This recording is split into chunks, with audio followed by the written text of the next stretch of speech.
माँ बिना कैसा मायका, एक दर्द भरी कहानी। बच्चों की गर्मियों की छुट्टी लगे अभी 2 दिन ही हुए थे। सुबह सुबह पापा का कॉल आ गया। बोले बेटा कब आओगी। मैंने अनमने मन से बोल दिया पापा कुछ पक्का नहीं है, ऋषि टूर पर गए हैं, उनके आने के बाद ही देखती हूँ। पापा की आवाज़ रुआसी हो गई। बोले बेटा तुम्हारी माँ नहीं है तो क्या हुआ, तुम्हारा मायका तो है और मैं तो हूँ, ऋषि से बात करो और जल्दी आ जाओ। जी पापा के आगे कुछ बोल ही नहीं पाई। जब तक माँ थी उनसे रोज़ फ़ोन पर ढेरों बातें करती थी। साल में एक बार गर्मी की छुट्टियों में मैं पूरे 10 दिन के लिए मायके जाती थी। वो सुख किसी जन्नत से कम नहीं होता था। बच्चों से ज़्यादा मुझे गर्मियों की छुट्टी का इंतज़ार रहता था। पर जब से माँ गई मेरा मायके जाने का मन ही नहीं करता। ऐसा लगता जैसे मेरा मायका ही खत्म हो गया। एक सूनापन, एक खालीपन सा मेरी जिंदगी में भर गया था। पापा एकदम शांत स्वभाव के थे और कम बोलते थे, पर सबकी ज़रूरत का पूरा ध्यान रखते थे। ऐसा नहीं कि मैं पापा को प्यार नहीं करती थी, पर बचपन से मैं माँ से ज़्यादा करीब थी, या यूँ कहूँ कि वे मेरे दिल के सबसे करीब थी। अपने सारे सुख दुख एक सहेली की भांति मैं उनसे साझा करती थी। आज सुबह सुबह पापा का कॉल आया तो उन्हें मना नहीं कर पाई। पापा का दिल रखने के लिए ऋषि से बोलकर अगले ही हफ्ते के टिकट करवा लिए और पहुंच गई मायके। जैसे ही दरवाजे पहुंची माँ की याद आ गई। ऐसा लगा जैसे वो अभी बाहर निकलकर मुझे गले लगा लेंगी। सोच के आंखें भर आईं। किंतु आज माँ की जगह पापा बाहें फैलाए मेरा इंतजार कर रहे थे। सालों बाद पापा को गले लगा के खूब रोई। पापा ने अपने आंसू छुपाते हुए प्यार से मेरे सिर पर हाथ फेरा तो दिल थोड़ा हल्का हो गया। बहुत दिन बाद पापा को देखा, कमज़ोर लग रहे थे। वैसे तो भाई भाभी और पापा सभी मेरा बहुत ध्यान रख रहे थे।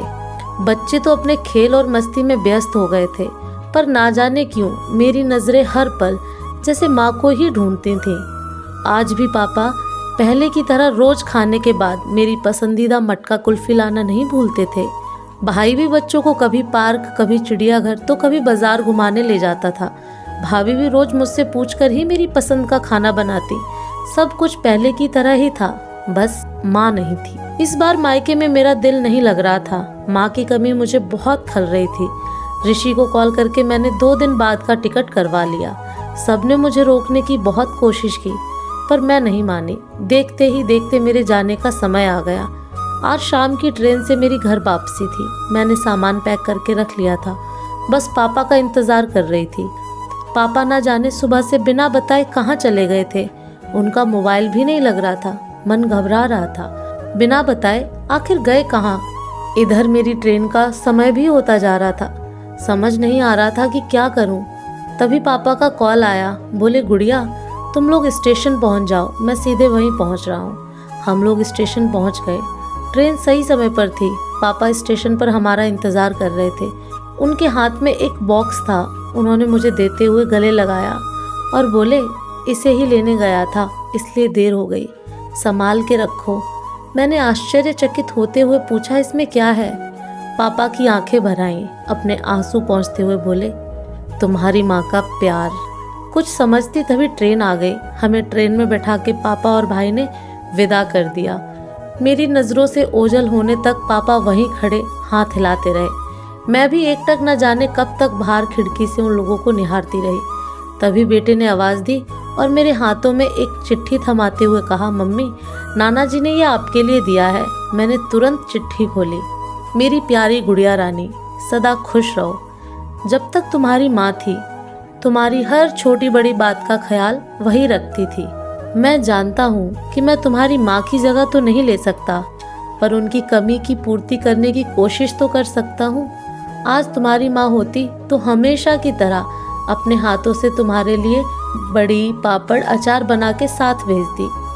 माँ के हाथ का तो नहीं, पर उसके स्वाद जैसा सब सामान एक दुकानदार से बनवाने की कोशिश की है। उम्मीद है तुम्हें पसंद आएगा। और हाँ बेटा, माँ नहीं है तो क्या हुआ, तुम्हारा मायका और हम तो हैं। पहले की ही तरह तुम्हारा इंतज़ार रहेगा। ढेर सारे प्यार और आशीर्वाद के साथ तुम्हारे पापा। पत्र पढ़ते पढ़ते मेरी आंखों से अश्रुधारा बहने लगी। सहसा मेरे मुंह से निकला, आई लव यू पापा। बात छोटी सी थी पर उसमें अथाह प्यार समाहित था। ये सिर्फ मैं ही महसूस कर सकती थी। मायके से घर आए 1 महीना बीत गया था। अब पापा से रोज एक बार कॉल करके मम्मी की तरह घंटों बातें करती हूँ। उम्मीद है आपको ये कहानी पसंद आई होगी।